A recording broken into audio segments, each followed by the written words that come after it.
Students, good morning. I am Anand Prakash Rakecha from Government Polytechnic College, Jodhpur. मैं आज आपको theory of machine विषय के velocity and acceleration analysis unit number 2 के कोरियोली acceleration component के बारे में बताऊंगा। कोरियोली कंपोनेंट ऑफ एक्सेलरेशन जो है कोरियोलिस के नियम से ज्ञात किया जाता है। इसके अनुसार if a body moves along a path that has a rotational motion, the absolute acceleration of the body is given by the vector sum of three components, and these components are ये निम्नानुसार है। Absolute acceleration of coincident point relative to which body is moving. Second component है acceleration of body relative to coincident point. तीसरा component जो है वो Coriolis component कहलाता है। यहाँ पे चित्र के अंदर तीन लिंक्स बताए गए हैं, जिसमें पहला लिंक जो है फिक्स्ड लिंक है, दूसरा लिंक ओपी जो कि स्लॉटर 2 लिंक नंबर है, तीसरा लिंक जो है वो स्लाइडर 3 जो ओपी के ऊपर वी रिलेटिव वेलोसिटी के साथ में ऊपर की ओर गति कर रहा है, और लिंक नंबर 2 जो है वो स्लॉटर वो दक्षिणावर्त दिशा में ओमेगा 2 रेडियन पर सेकेंड से गति कर रहा है। यहाँ पे बिंदु बी जो है वो स्लाइडर के ऊपर है और coincident point on the slaughter जो है वो ए है।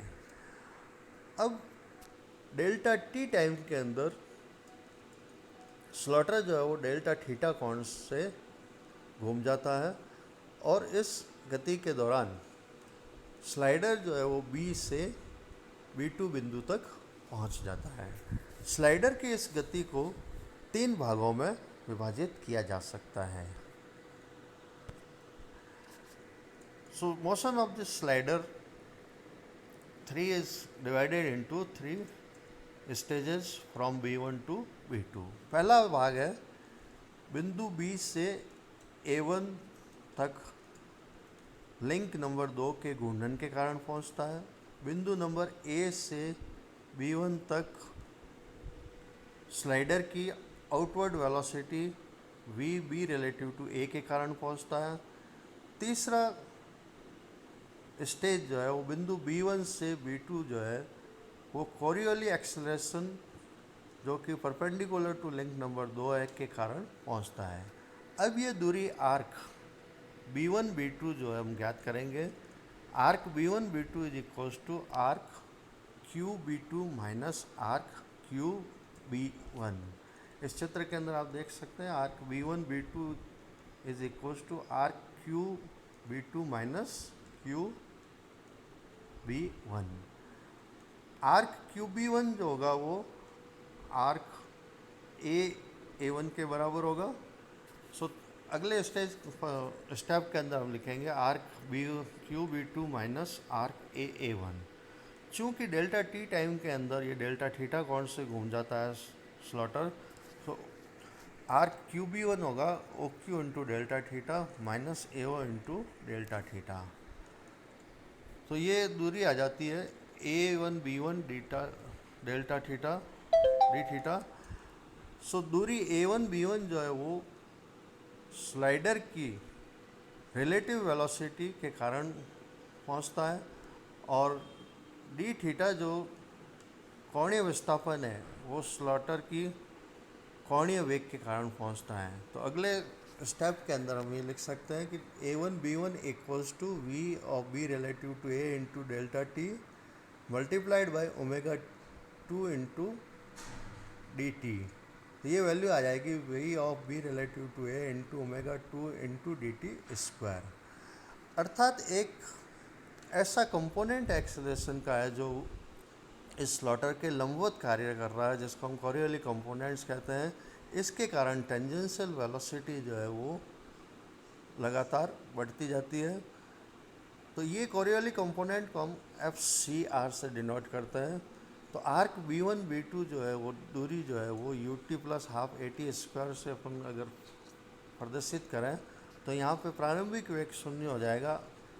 तो arc B1 B2 equals to half Coriolis component of B relative to A into DT square equals to आ जाएगा आर्क B1 B2 जो हमने पहले कैलकुलेट किया है V of B relative to A into omega 2 into DT square. तो इस प्रकार कॉरियोलिक कंपोनेंट की वैल्यू जो आएगी of F Coriolis component of B relative to A equals to 2 omega 2 into V। तो ये मैग्नीट्यूड जो हम इस प्रकार से ज्ञात कर सकते हैं, लेकिन इसकी दिशा ज्ञात करने के लिए हमें जो है ये चार अलग अलग चित्र बताए गए हैं, चार अलग अलग स्थितियाँ इसकी हो सकती है। प्रथम स्थिति जो दिए गए चित्र से ही मैच खा रही है, इसके अनुसार स्लाइडर जो है relative velocity b with respect to a से बाहर की ओर जा रहा है और स्लॉटर जो है घूर्णन गति कर रहा है ओमेगा 2 रेडियन पर सेकंड से। सो इस वेलोसिटी वेक्टर को 90 डिग्री से कोणीय वेग की दिशा में घुमाने पर कॉरियोलिक कंपोनेंट की दिशा हमें ज्ञात हो जाती है, जो कि यहाँ पे प्रथम चित्र में दिखाई गई है। दूसरे चित्र के अंदर अगर स्लॉटर की घूर्णन की दिशा